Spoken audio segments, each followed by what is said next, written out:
and you need to accept it. Okay. And Hello, beautiful goddesses. This is two Oxanas today. So it's Oxana Roman, Oxana Mattiocco. We have the same name, but the spelling is a little bit different. We're both from Ukraine. We're both beautiful. We're both powerful and talented.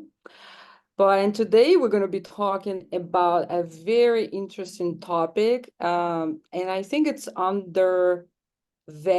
It's called, it's not really that you can hear it's discussed that much. So the topic of our conversation today is going to be the good girl syndrome.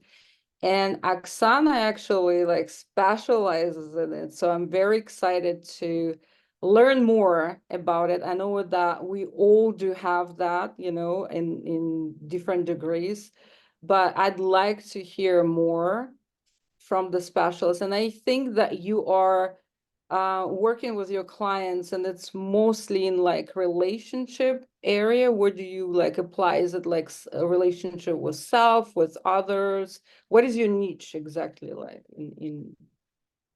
yeah. in Hi, that Oksana. I'm time? very happy to be here and sharing this time and experience with you. And like you said, the Google syndrome is something that people don't talk much, or they don't even know that it exists, or it exists under this umbrella. So normally people work with something that is called low self-esteem, or lack of confidence, or just procrastination, or just basic laziness, or when they're hitting some ceiling that they can no longer break through.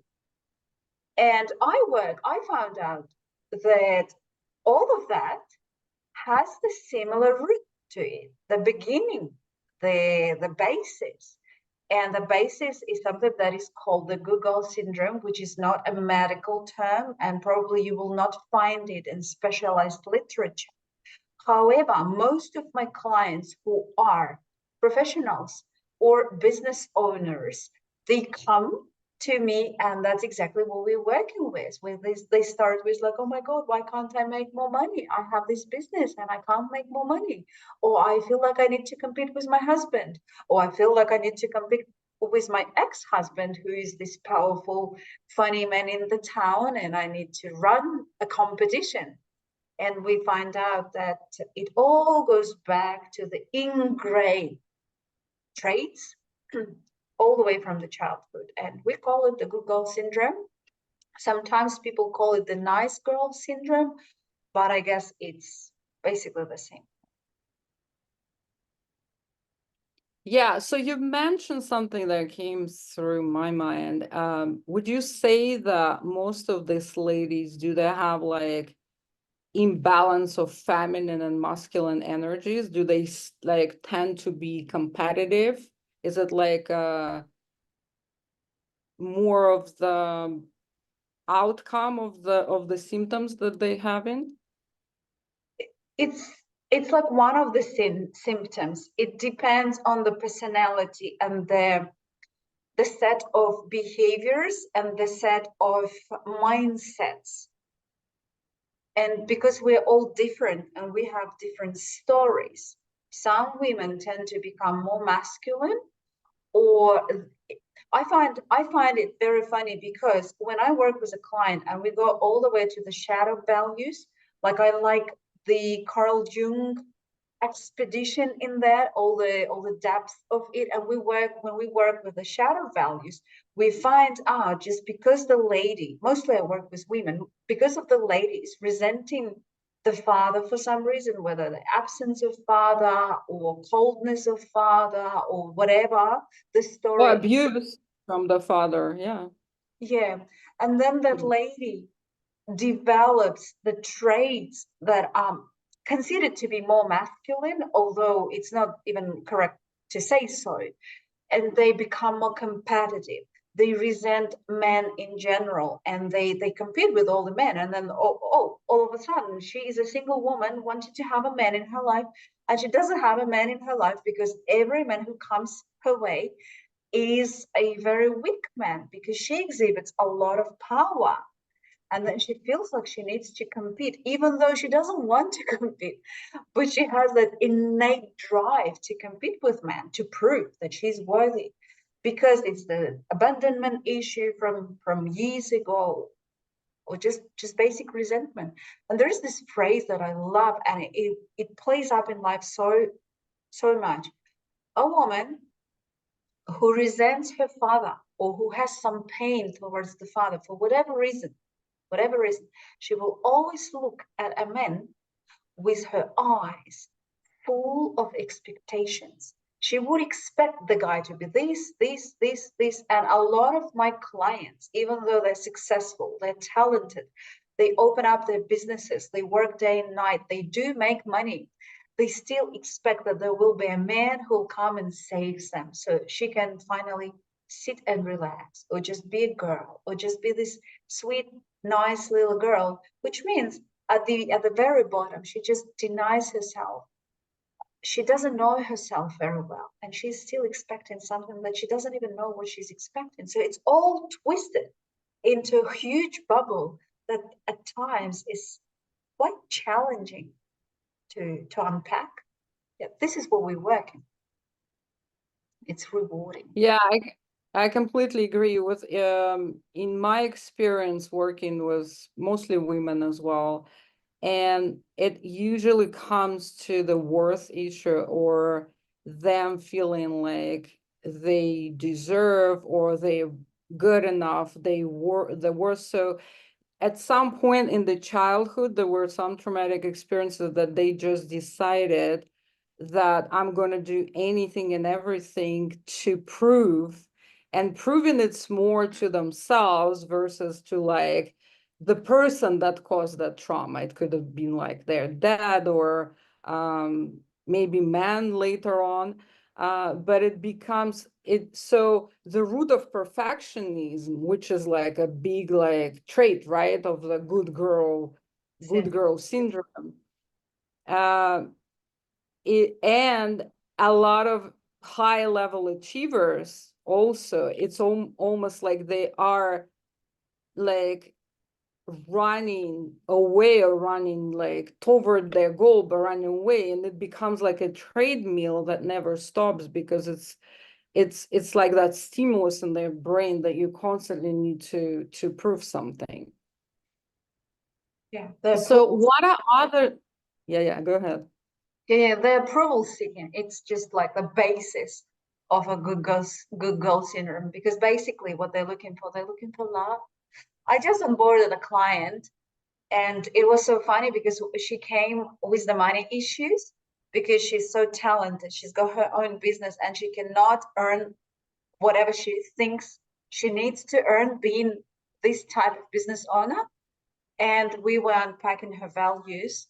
And just from the very first session, she ended up crying for about 15 minutes, finding out that all of that is just her wanting love, that for some reason she didn't receive, or received not in the way she thought she would need to receive it.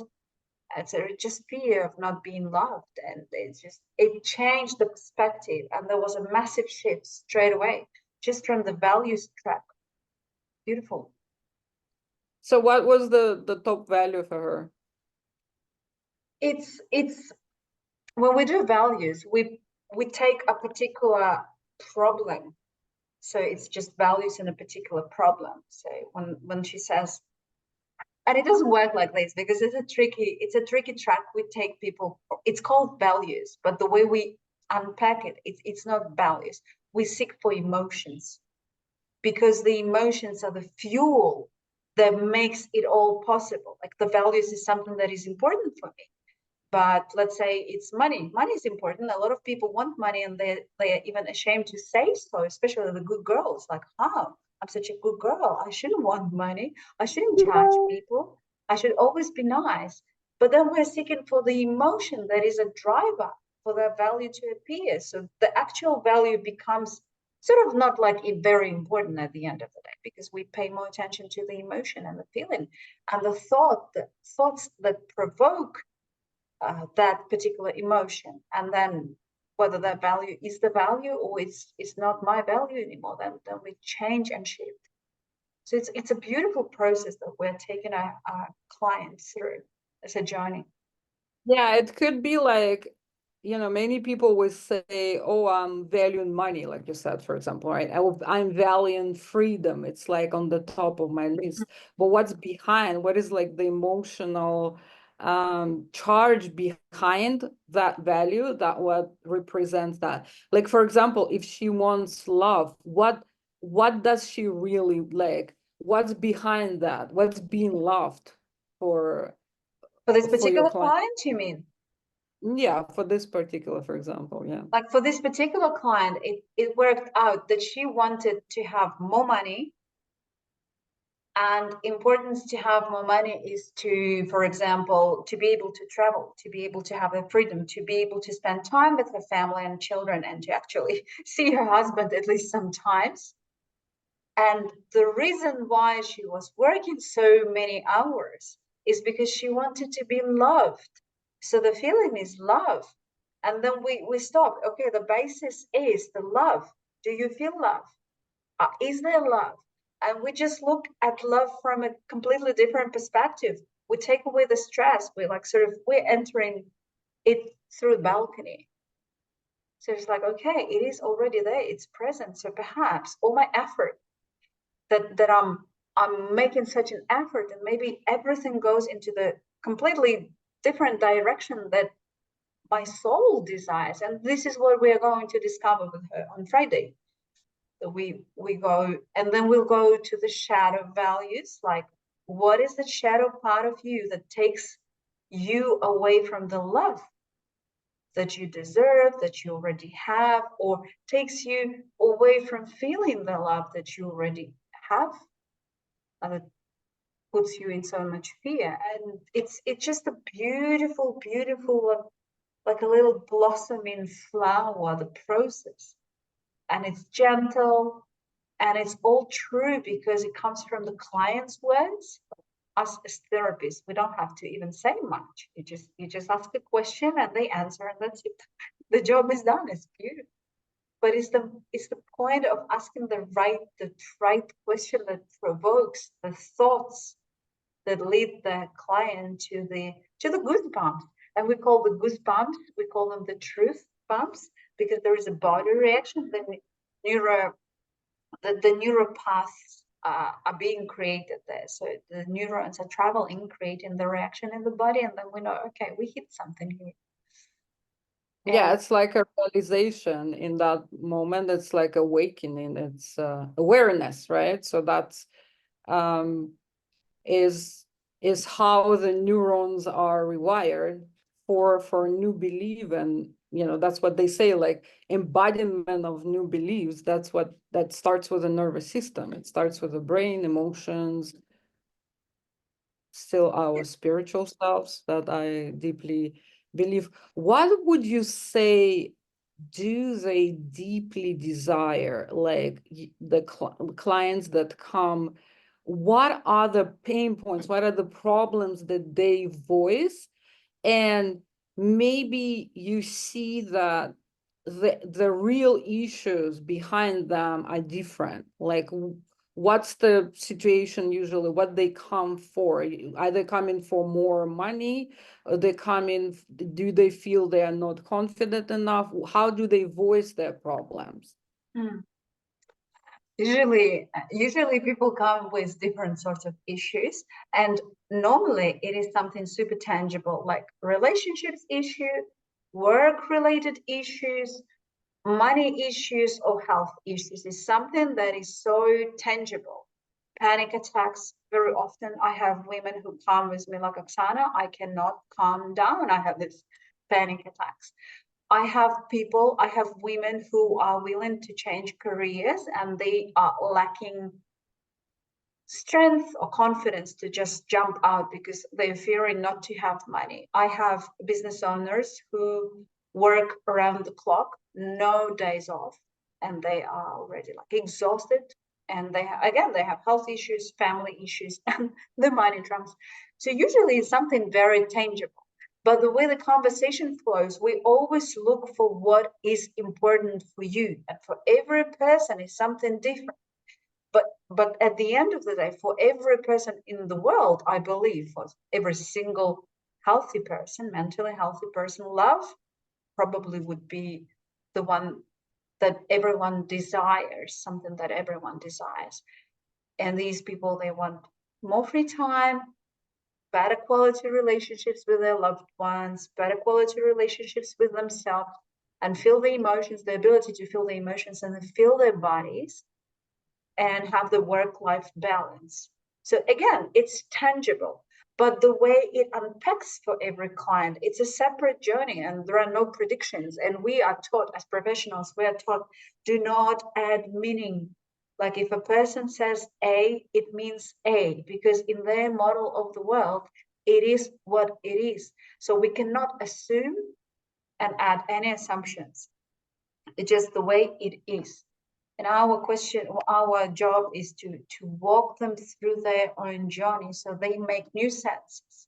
And again, like if the client comes and if we scale them on a scale from 0 to 10, like how big is your problem now? And sometimes I say it's 10 out of 10 or it's 20 out of 10. Sometimes they're so wired and sometimes they feel this emotion so powerfully. And the shift, very often the shift that happens is just like half a degree or maybe 1 degree, but it's enough to keep them going further, to make the change in life, to start a new journey for them. So it's always like you have just a slight tiny shift, and it's enough. So we never like, whoa, we are going to give you a brand new life, a brand new everything, heaps of money. No, it's different for everyone. Sometimes they come with something that is like an annoying pattern. I remember I had a client, she had this problem that she was in a relationship and she could not stop thinking that one day he will cheat on her. And it was like everything was beautiful in her life. They had a lovely house together. The story was unfolding and unpacking nicely. He's a nice guy with all the traits that she wanted to have in a man. And then she could not stop thinking constantly that he will cheat on her. And she was ready to run away to just not her body experience the pain of being cheated. And this is why she came to the whole therapy. And we didn't work specifically with the thought pattern because you drive the client through a process, and we unpack something that is completely unrelated. Like when she was somewhere at school and she was in she was, I think she's either a dancer or something like that. Somebody told her something and then she didn't win and somebody cheated on her and she was traumatized. And then she never trusted anyone. But most of all, she never trusted herself, even though she was so talented. She won the green card based on her talents. They gave her the visa based on a talent visa because she was that talented. She never believed in herself. So that's also the good girl syndrome, never believing in herself, never acknowledging herself. I feel like I talk too much. No, like I triggered all your, things that you're passionate about. So it's great. So, gosh, I wanted to say something, but totally forgot.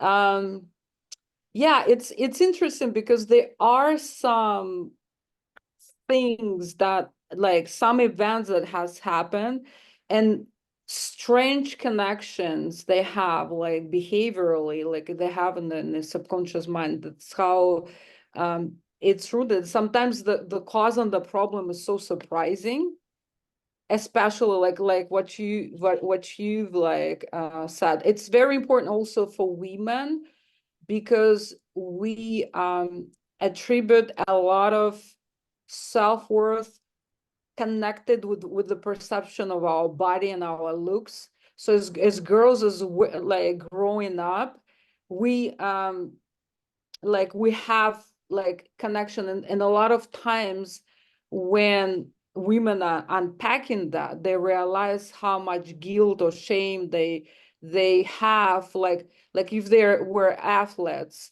some insensitive comment, maybe like of their peers, of the teacher, when they were vulnerable, when they were seen, like, you know, in front of the class, when they were like delivering some speech or a lesson.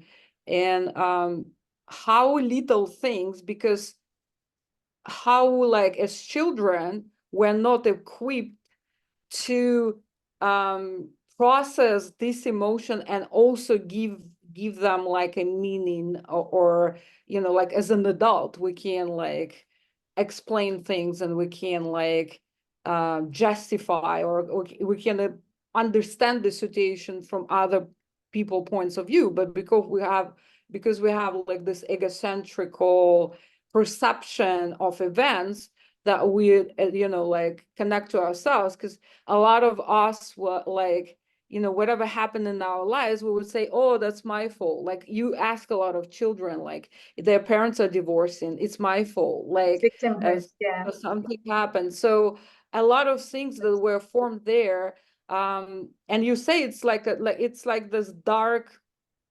side, dark night of the soul, right? Like awakening and everything. So a lot of those experiences are stored there in our childhood, in our brain. So it's almost like we're becoming that, like the brain is like a software, and our body is like a responsive system of like how the software is running. So little things like this, it's almost like as it was built as a chain, and one like subsequent event is connected with a previous one, and the behavioral patterns, right? So as they were built up like that, you can also break this pattern with just couple of like events, like what you were talking about, like she was an athlete or somebody cheated there. So it's it's a very powerful work, because like that, like you imagine how many like emotional turmoils you go through, like your body is reacting to all these beliefs and all this thing that's going on in your head. So yeah, these things can be so powerful. Like sometimes I would like see something that sounds to the mind like something insignificant, but it's almost like a holder that was like creating so many like turmoils in people's life. You just like address it, and boom, it's gone. It's almost gone. Like the whole program, the whole system's gone. It's also very interesting that you mentioned that, however, we know that for us as Ukrainian ladies in our culture, to have a therapist to work with your psychological traumas was never a thing. We were not introduced to that ever, ever, ever. And I remember from being a young girl, if I heard that somebody goes to a psychologist, we would laugh and we would be bullies. We would Like not you're crazy. recognize. I'm Yes, not crazy. I'm not going to a shrink, right? it's like it's something not normal to do. However, that probably provokes this stigma that psychological trauma is something, it must be something huge for you to go and seek help of a therapist. It must be something huge. The majority of people go through life suffering mentally, internally, not allowing themselves to be introduced to some sort of help because they consider that it's all good, and it's all good, thank God, it's all good. However, those who went through a turmoil, like a huge psychological drama or really painful childhood, or perhaps rape and all of those sort of horrible things, they feel like they're entitled to never change because they've suffered so much as children. So here we have, this is from my own experience. I have two types of people. Everything is good with me, I don't need any help. And there's everything is so bad with me that whatever you do, it doesn't matter. And we know that for a person, every single person who is a healthy person needs therapy. And a trauma, it's not, when we define a trauma, it's not something like, wow, outrageous. It might be something like tiny, tiny, tiny, Microscopic. It could be absolutely really. microscopic that you wouldn't even notice, but it has such an immense impact on your whole life. And there is this beautiful example from my teacher, from my professor that I studied with. She grew up in a tiny little village in Ukraine, and she was the only child in a beautiful family, etc., etc., etc. She was the top student, etc., etc. She was the academist. She gained beautiful profession. She's a psychologist now, a prominent psychologist. However, she could never have her personal life together. There were always dramas after dramas, and we know that it's related greatly. The relationship between you and your mother impact your personal story, etc.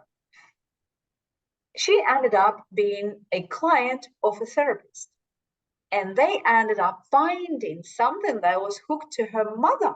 And she's like, I have the most amazing mother in the world, the most amazing you can only ask God for. And in the conversation, they ended up talking this story that when this girl was a little girl, she was going to her school and she was just a little girl with a beautiful mother, etc. Everything was fine. The mother was working as a cleaner in this school. And in Ukraine, I'm not sure about other countries, in Ukraine, to be a cleaner, it's not a very respectable profession. It means it brings a lot of stigma around that as well. So when the girl started to become a teenager, she started to be ashamed of her mother. And that's it. A mother did never, ever, ever say a word, never did anything wrong to the child. She was just a cleaner in school. Because the girl developed so much shame around her mother, she shut herself from being a prominent, from being out there. And she had this good girl syndrome, she was ashamed of something that wasn't her. And she didn't even realize that she had so much aggression towards her mother. And a beautiful therapist nicely, smoothly walked her through the journey. And she talked the talk, she walked the walk, she realized it all. She had a lot of tears of revelation, and she had so much love and respect and guilt as well. Like there was some sort of guilt towards her mother, like she was such a bad girl, etc. It was all gone smoothly through therapy. Like objectively speaking, she didn't have any traumatic childhood. She had no trauma. Nothing happened in her life. But yet here, where she was in the life, there was something that was blocking her. She couldn't push through it. And with the help of a talented person, with her own courage to go out there and to let it be explored, she found something, thank God, not too dramatic, but yet very impactful, very meaningful, very like massive, massive. And to me, this story, this beautiful little story, tells like, oh my gosh, we all need that kind of help, that little guidance. Not because we're traumatized, yet because we deserve to be the bestest, how they say in Australia, the best versions of ourselves. And if there is anything that stops you from that, let somebody help you. I love this story. Yeah, I can definitely relate because, well, my story is interesting too. I grew up in the Soviet Union, and what I've had like as a child, I don't know, from very early age, I had my peers, and I would say it even adults coming up for me for advice, and I couldn't understand it. Like, why, are they looking for wisdom? I'm like younger, or I'm like the same age as you are. How can I be smarter or wiser or anything? But what prompted all this interest and passion in human behavior, human in human nature overall, is when my classmates would come up, and they were like groups of them, and they will come up to me and they will tell me a story. I don't even know why it all was happening, but they were drawn to me. Like, don't you love my nails I are still love them, Ukraine? the Ukrainian. And so they would like come up to me and like, okay, can you believe this and this did this and that? And then another group comes and say this and that. But the stories were so extremely different that it did not, like, I was confused. I'm like, how's that possible that the same story is interpreted completely differently? So I'm like, I gotta become a psychologist to get to the point of it. So that was my like drive, why I So what became, did you find out? Why the same story is being translated different by different people? because we all have different like perception of the world. And the same story can be interpreted on the base of our own interests, of our ego and everything that the way that we see, and also our interest in that particular event, you know? So that's how it was twisted. But it was like kids, and it was like two different stories. And then so that is like one of the reasons I've become a psychologist. But looking back at what you were saying, I can relate, because for many years I was like, oh my God, I'm fine, I can control my emotions, I understand them, I don't have any trauma, like I'm not traumatized, just like what you said. Yeah, yeah. I'm not traumatized. But when that strong desire, because there's always a threshold. It's a point where, like Tony Robbins says, and I don't think he didn't invent it, but it's like It's like a quote of his. it's like when the pain, so we are like dancing between pain and pleasure, right? In term, pleasure meaning releasing of pain, so emotional balance, so emotional safety, right?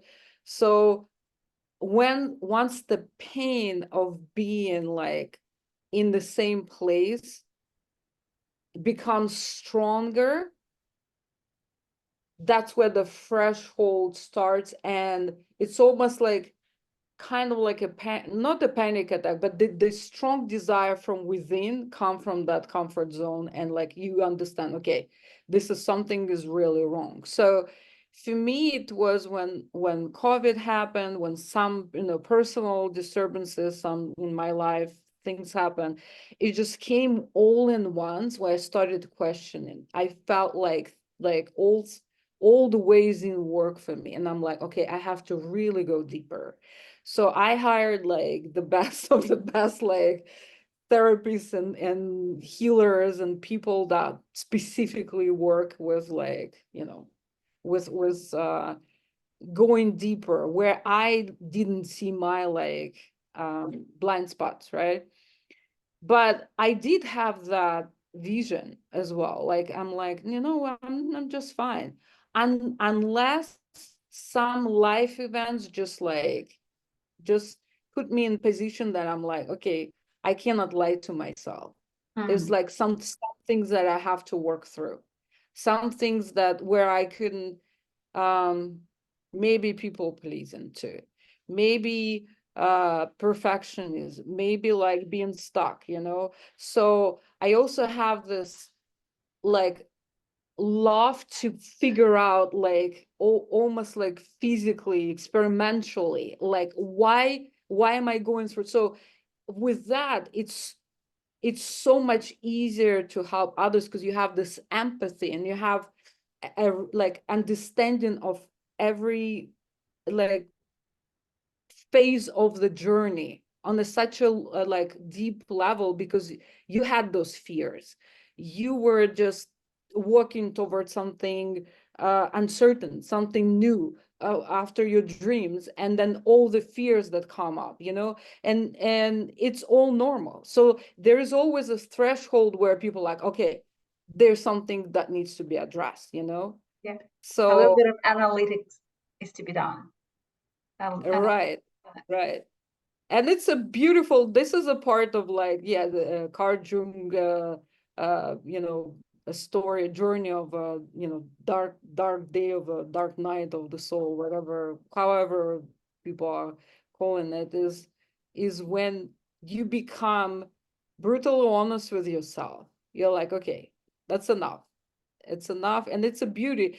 And the more I started, like, what I feel happening also, and you tell me, like, is that yours experience? And I can, it can be applied to me, it can be applied to, a client, or it can be applied to a lot of other women, is when we start embracing the parts of ourselves that we've been bottling up, like that we were ashamed, right? We didn't even Ashamed, know about them existing. angry. Exactly. A lot of times, that's what I'm saying. Like when they wearing the starts, you're like, oh my God, I didn't know, like, I had so much anger. Like for me, it was like, oh my God, I bottle up so much anger. Like Oh, the good what girl.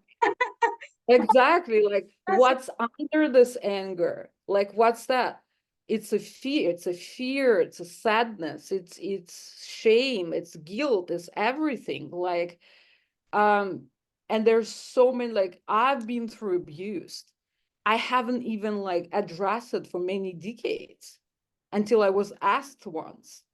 And I'm like, in my reaction, the numbness, the avoidance of that, I'm like, and I can't shame believe that I'm associated with that as ashamed. well. And because at some point it becomes so painful that you just like you substituted with, it's called substitution, right? Because the pain of relieving And it. suppression as well. It's called the also suppressed emotions. Like we push them, that's it. Doesn't exist. Exactly. So what happens, like what we were talking about before, when women become like high achievers and competitive, and they're like, we are like, because we are part of them, right? Is like, it's constant like running from yourself. That's what I'm like, that's what I feel is the core of this problem, is love ourselves, is being like safe.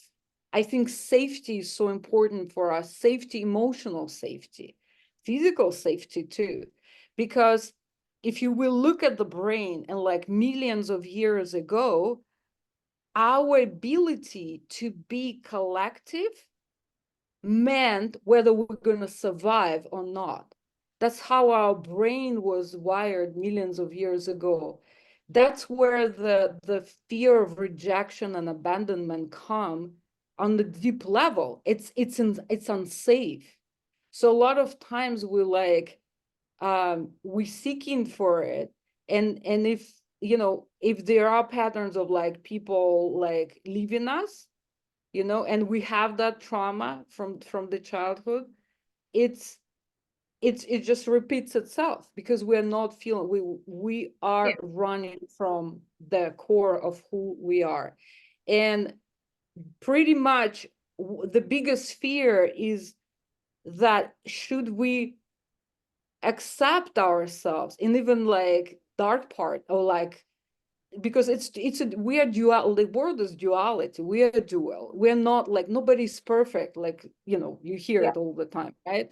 But we have, and something human, vulnerability, like yes, we can like lose our temper, yes, we can feel all that and still love ourselves. That is where the strength come, because our fear is us being all of it, like good girls, bad girls, whatever, right? And still accept it.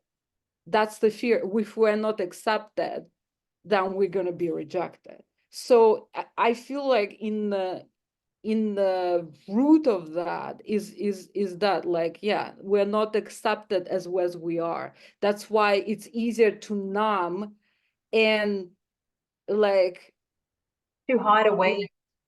yeah, and like match the expectations of others, and usually these expectations of the like society or Oh, friends yes. or loved ones come from our childhood, right? Anyways, everything comes from the childhood. Yeah. And this is the basis of the thing that is called the approval seeking, which is one of Yeah. the key components of the Google syndrome. if we speak about that. Yeah, totally. It's such a, Yeah, you're back. You're back. oh, am I losing it? Yeah, It's it's such a transfer. big conglomeration of little things that are compound. And if never addressed, yeah, you may have a good life, a normal life, whatever, but you'll never experience the bottom of it, the happiness, the freedom, the self-acceptance, and you can never be accepted by anyone if you don't accept yourself. And you will never experience the love if you never experience the bottom of what it means to you. What does it mean to love you? So this is a beautiful journey. I love to work on this journey.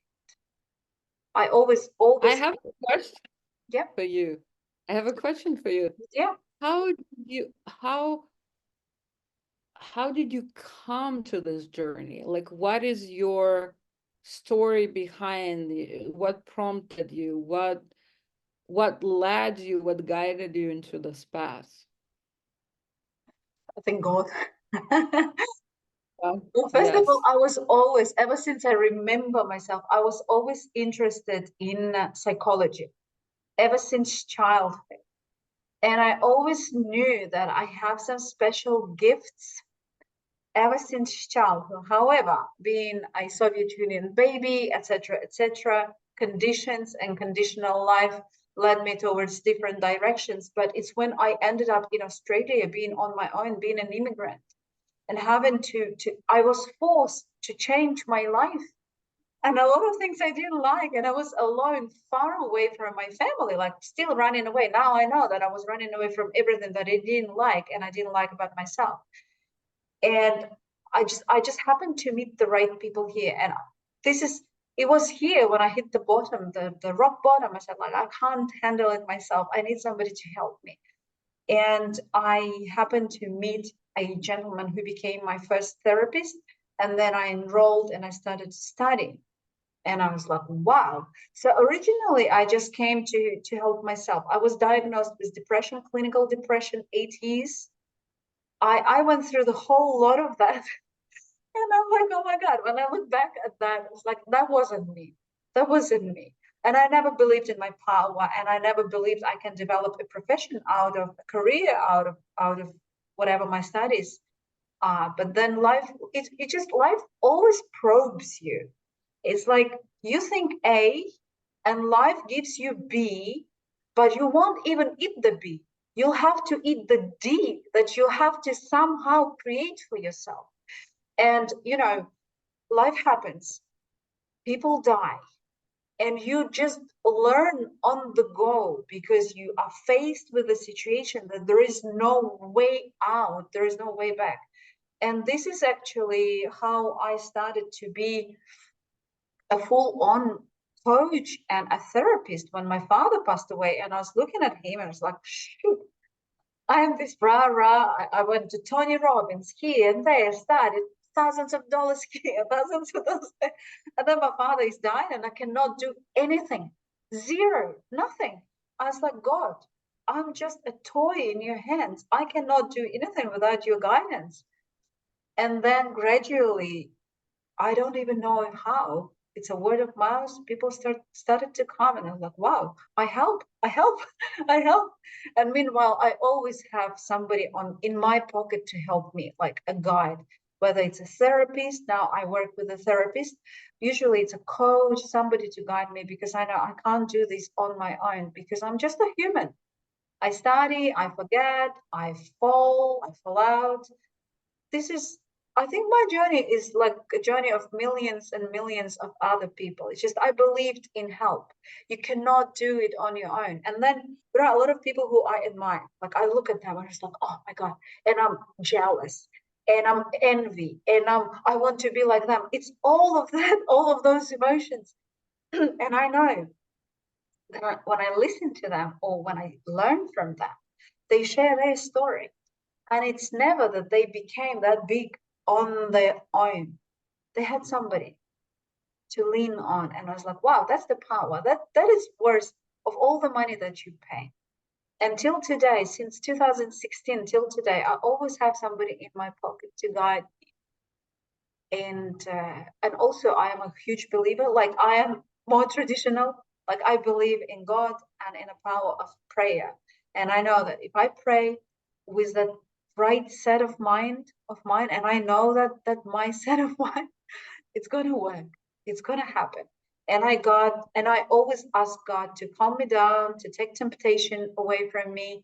When I'm angry or triggered, I ask him to calm me down, to help me be wise, to utilize my knowledge, not to just like, and it works. And I'm also a typical example of a good girl. I am a lady who has the good girl syndrome, and I prove on a daily basis to my own self that even having it, I can change the trajectory and choose different thoughts, do different path, different things, and stop being the people pleaser, stop being fearful of everything. Just be and be in the flow and allow it to happen. And meanwhile, help other people transform. And it's like, wow, such a boost to my ego as well. It's just a combination. I love this journey. I love, and it's always a path. It's not just a jump, jump, jump. It's usually a path. A path means that you have the entry point and you know exactly what you need to do to be where you want to be. So it's a path, and we always work on a path. Because one-off session is just okay, like okay, we talk. But if it's a therapeutical journey, then it fulfills everything.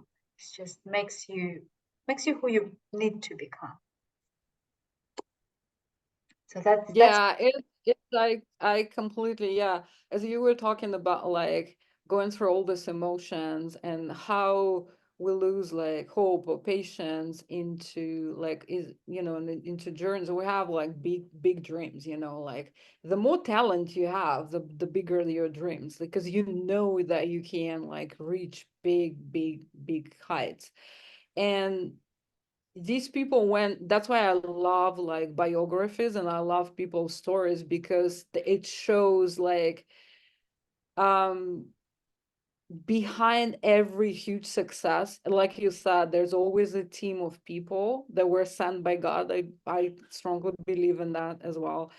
um but there's also a long journey before they woke up and they're like, oh my God, now I'm like recognized, my talents is recognized, this. But it's like I reached some point, some milestone.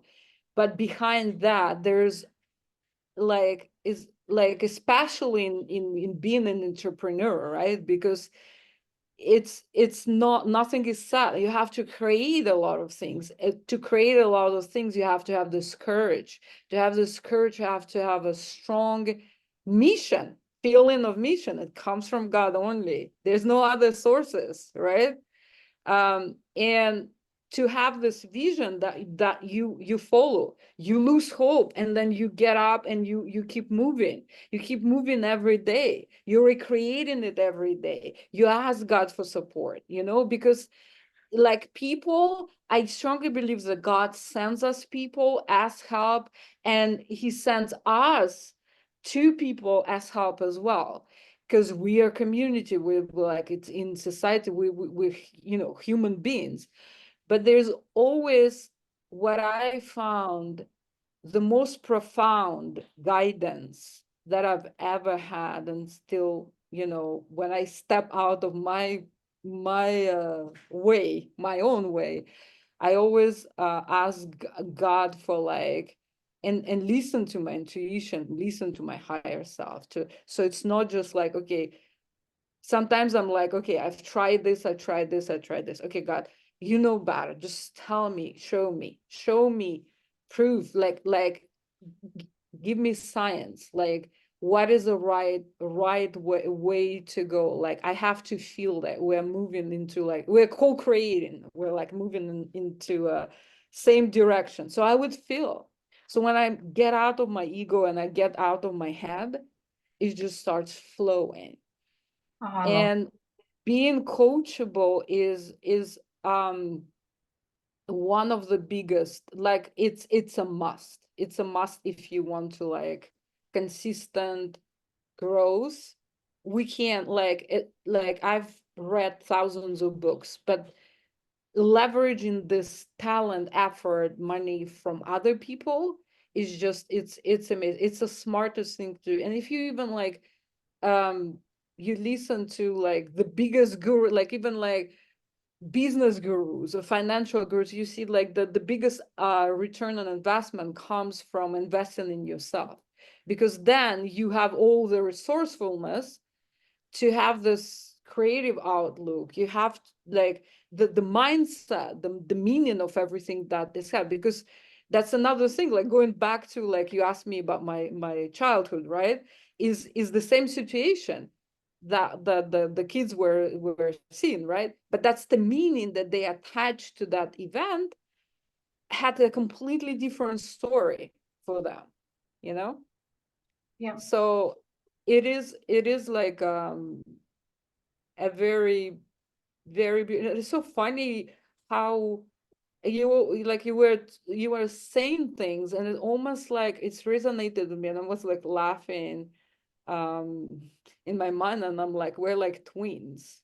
Well, She's it like a connects, it's a brunette lot. and I'm like a blonde. Like the lives are so like similar. Like I lost my dad in 2008, and that's what the point where I was depressed. And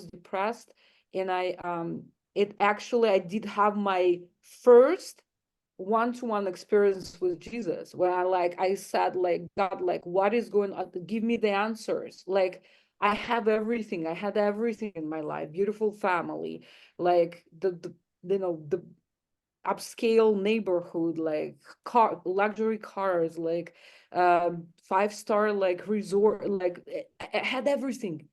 And I was sitting on the floor and I'm like, what is missing in my life? Like what is why I'm not feeling like alive, or what's going on with me? And it was right after my dad's death, and I was so like depressed. And I heard the voice like, you gotta be like helping people. You have the gift, you have the light, you have the light from me. And like from that point on, it was just like I feel my father's presence. Like I have messages from divine, and so it's a combination with knowing psychology and trusting divine guidance. Is just like a nuclear weapon of like of understanding like things on the deep level. But I also had that because for girls, connection, connection with their dad, or the relationship with their dad, I felt like I lost that part of me after his dad. Like I would want to pick up the phone and say, oh dad, like I've done this, I've achieved this. Oh, yeah. And then I'm like, I can't pick up the phone. But I know he heard me. I know he sees me all the time. But at that point, it was just so traumatic. I was like, I I don't have, because I always knew he'll be so proud of me. Like you don't get it from anyone anywhere else. Mom is more like, mom is more like mom. She's nurturing, she's loving, she's supporting. But the dad, it was like, oh man, like, yeah, go for it, I believe in you. That part, The that cheerleader. Yeah. yeah. And he would be like always, yeah, of course you're my girl, like who would doubt, so that like biggest like cheerleader. So in my case, when I was raising my son, I became his biggest cheerleader. Like wherever whoever was saying, I'm like, you are the best. I don't care. Like if he was doing something wrong, of course I would correct him. But like that's how he grew up. He's independent. He's always like he's driven. He knows exactly what he wants and he goes for it. Oh, So that's beautiful. it's beautiful, yeah. So I do see like it's so cool to see, and all do have this pressure of society or anything, but the biggest beauty comes from inside, from our soul, from our heart, just to see how uniquely we're all designed and how beautiful we are and how it's like this light is piercing through, and we cannot be anyone else. We cannot, like, we're gonna fail at that. We're gonna fail at being someone else. It's as easy as that.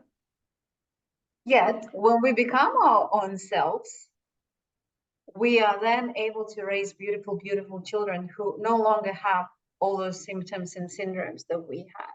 Because unresolved issues, our unresolved issues are going to be passed on to our kids and to their kids. And it's just like mental, complete mental. So working on yourself and good girl syndrome is rewarding. I think everyone should do that. And I think a lot of people can resonate, like especially women. But also, like I always, very often, I hear questions from men. Like, can a man have this good boy syndrome? Of yes, of course.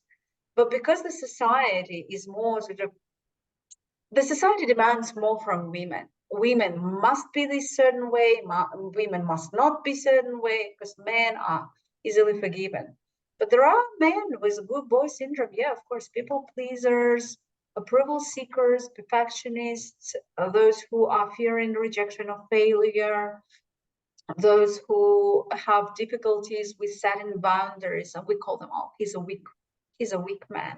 Very often there is too much goodness, and goodness is not good, right? The goodness that is not that goodness that we want. Sometimes we need to have a certain level of, we call it the legal level of aggression, legal aggression that is vital for our survival. And good girls don't have that very often from them. No, but I'm such a peacemaker. I never get angry. Getting angry is so bad, so good. So they're avoiding any conflicts. And this is like, okay, hello, where are your boundaries? Hello.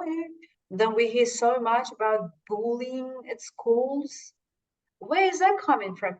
But you're a good girl. Like, no, sometimes you need to do the F word and a little bit of punching just to show that you are and you matter. It's vitally important, vitally. I have a client this week. I'm going to have a client, a 16-year-old girl who is being severely bullied in school. And I have a lot of questions to her mother. And it's not the girl that I want to work with, it's the mother. But the mother, I'm okay. I'm okay. I can do like, but why did you raise this kind of child? What your child just, she's copying you. And I have a lot of questions to mothers. So the girl is a bullying, or she's being bullied? She's been bullied. She's been severely bullied in school. And mama is hysterical. Mom is just like I said, like, look, she's in Switzerland. I have like 11 hours difference with you. I can't pick up the phone just any moment. You are hysterical. Like, respect my time as well. It's like, no, we need you. I have a lot of questions to mothers. I have girls who have sons, and sons are princesses. A son cannot even pick up a fork. They are 19, 18, 20-year-old boys. They are not adjusted to be in this life at all. And I have a lot of questions to the mother because somebody told the mother, you're a girl. You cannot open the car yourself. You need to sit there and wait. Somebody opens it for you. So she just told her husband. Her husband had a heart attack at the age of 43. And she raised a son who is not gay, no. But he doesn't have any masculinity because he inherited, because the mother spent her entire life pretending to be somebody who she's not. And it's so crooked. I have mothers who come to me with a 5-year-olds. Do something with the child because the child only holds onto my skirt and cannot be without me for a second. I cannot go pee and the child is already 5. And I'm like, I have no question to the child. I have questions to you. Just like, everything is fine with me. I can deal with my shit. It's like, I cannot work with your child. First of all, I'm not a kid's psychologist. Second of all, I know that she copies her mother. And when we work with the mother, we find so much, the suppressed, the denial. And they say there are stages of everything. There are stages like the cancer, they say first stage, second stage, etc. Stages of these complications, like the mental fog, I say, complications. And the very first stage is the complete denial. So these women, these men, these women, they cannot be, how would you say that? They cannot be therapeutic. You cannot do anything with them. Zero. They complete denial. So they know they have a drama. They can be loud about that. They can demand. They can't even come to a session, but there is nothing that can be done with them unless they already do some inner work, or perhaps life gives them more punches. And then I was like, ooh, I need to step back. Ooh, maybe I am at cause. Maybe this effect is being caused by me. So there is no one way or one solution. This is the point. Even though, like you said, we're uniquely designed.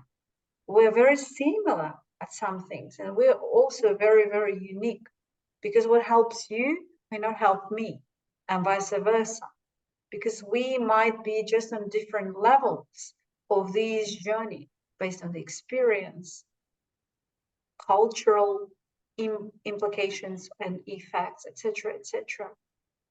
So therefore, there must be a journey for everyone, a custom-made journey, I guess. I believe it's called. What is that? So that's what we offer. That's how we work. And I love that it's like a prescription from the doctor. You have to take these pills for 10 days with the food. Skipping is not allowed. Otherwise, it will not work. Right. Yeah, absolutely. So what do you consider like among all these cases? And I understand like everybody has their different stories, different scenarios, right? But what would you see the fundamental fear that the most of these women have? We're talking about women mostly today. I would not say the fear. I wouldn't necessarily say it's the fear. The fundamental is the mindset. Is the mindset. So this is the number one. So every change happens when there is a shift to the mindset, because it's like an installation. You have to take it out and wash it and rinse it off, whatever. So with the mindset change, even if there is a fear, so what? Fear is something that is installed. We have to have it. It's our survival mechanism. There is a fear, so what? Like, so many women give birth to children, and every single woman knows it's gonna be painful. Painful. Is there fear? Of course. And I don't even know a single woman who said, like, you know what? I decided not to give birth. Like, I gotta go home. Like, the baby's gonna get out. That's it. There's no way out. So I wouldn't even say that it's fear, because okay, fear, so what? I have fear too. Look, being in Ukraine under the bombs, look, I'm also like, you tell me about the fear, tell me about the fear. I know everything about the fear. So we even don't touch it originally. We work with the mindset, and mindset is it's a conglomeration of little beliefs and thoughts and patterns, and we have to crack that. So once that shift is done, the work just goes smooth. Fear, we don't even talk about fear. We love fear. We embrace fear. Fear gives us the fuel. Fear plus the legal level of aggression gives us fuel, moves us forward. Like my clients who are talented girls, they cannot charge their clients. They cannot ask for money. They give it all for free because they don't have that legal aggression in them. Like, okay, come on, where is the payment? And it's just as Wow, easy that's so as that. funny. I just before we got on the Zoom, I just created a reel of good girl, because as we were talking about, like good girl in business, right? So undercharging, not feeling your value is one of the symptoms that these women have in their career or their in their business as well. And there are a lot of other Oh, symptoms. they're like thousand. Yeah, So do you want to say like anything else about like something like very key point of you know, what's the process? What's like the process? What's the fastest? And you mentioned that you work with mindset, and it starts like opening up, you know, a better perception and more positive like vision of themselves and their future. Is there anything else that you would want to say if like women are watching, and like what's any like message that will I don't know, shift them in a short period of time?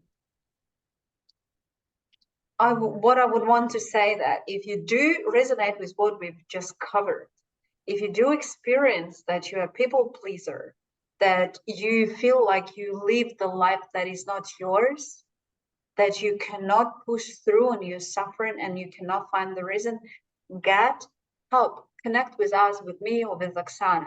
And there must be a story and there must be a little process that is tailored just for you based on your why. Based on your why. So the journey we are taking you on is the journey that starts with a mindset shift. Then we have the emotional separation of all the old stories, old beliefs, old traumas, all the limitations that we have. And then we have we need to master relationships, and basically with us, what is the hidden value? What is my hidden part of me that I haven't yet experienced? And that hidden part of me attracts and my partner and my friends and my business colleagues and the sort of people, because what I'm not, or what I believe I'm not, that is something that I attract. And then we work with the empowerment techniques that enhances your qualities, and that's where you can build up your goals, your vision, and you can develop your own structure for your own self, what you want to help follow through. And then we have the momentum that is something that keeps you up until after the habit is already built, so you can be free and you can follow your own dreams freely on your own sort of wings. So this is the process, and we offer it over the period of 10 weeks, or we say 100 days. So this is the enough time to install the neural connections and to crystallize the new habits. And it's a beautiful job. If you resonate and you feel like it's time, you can, I'm sure, Oksana, you work with the similar sort of process and similar program. Yeah, so for me it's like I am working mostly with women entrepreneurs. I work with quite some, like some that were you know, like professional and moving into business and different. I work a lot with yeah, healing the trauma and like, you know, empowerment and stuff. And it is what's the most important thing like in the whole like dynamic is us, because that's how we perceive the world, that's how we see everything. So once we build this relationship, healthy relationship with ourselves, I feel like, and I've seen and experienced miracles happen. Like in a short period, that's what they call this quantum leaps, because it happens in such a short period of time. It's like timelines are collapsing. People start healing, they start like new careers, they start creating a lot of like money in their lives. They you know, they live in their dreams, talents, like the relationship with others are bigger. It's just what they call the miracle. It all comes from releasing old patterns that don't serve people, and like they are like this purpose and mission that is, you know, on top of like living your life fully and freely. It's there's always some special mission that we all have that makes us like utmost happy. Like for you, for example, is when you're working with clients. For me, it's the same. This moment when this transformation happens, and they have this aha moment, and you feel like a woman that has been extremely successful, by anybody's like measurements, by anybody's like perception of success. And she hated herself. She hated her body. The woman looks like a model. She hates herself. She hates her body. She thinks she's ugly. She's like having, like, she's not leaving her house because she had some pimples or something, because she was abused by, you know, relationship before. And then she's finally starts blossoming, attracting relationships. She's traveling the world. She's creating like retreats. Her businesses are booming. When you watch and experience that, is like, you know, as much as we can be like happy in life, but when that is happening and you can be a part of this transformation, somebody's life, and it's like a magic workshop and a miracle happening. This is the highest level of satisfaction and happiness. This is where like your soul is dancing, because you're doing something which is beyond your life and beyond what you do. And I do strongly believe that. I know that socially, it's more wired than men, like go after your dream, go and you know, leave your mission, or leave like there's something, you know, more than you. And in women is not as, you know, like it's not conditioned into women. And I strongly believe that there's so much more to us than just being a wife, a mother, which is absolutely amazing role. Like it's the best that I've ever experienced in this life. Having family, being like housewives, you know, being a leader. But when I feel that the biggest richness, wealth comes with an amount of lives that we like impacted. I feel this is the biggest currency that we can have. If we positively impacted lives, it doesn't compare to like anything else. It's like a very, very like huge Rewarding. level, a reward, a level of content, joy and happiness, like um in everything. And satisfaction. That's why it's Yeah. It's one of the human satisfying. needs, because you feel like you're contributing, right? That's what Tony Robbins also speaks a lot about, like the contribution and the He's belonging. right. That's it. I guess next He's right. time we can talk about the good girl syndrome in the relationships, like we've discussed before. And I think that would be also a very tailored sort of topic, because today was more sort of broad about everything.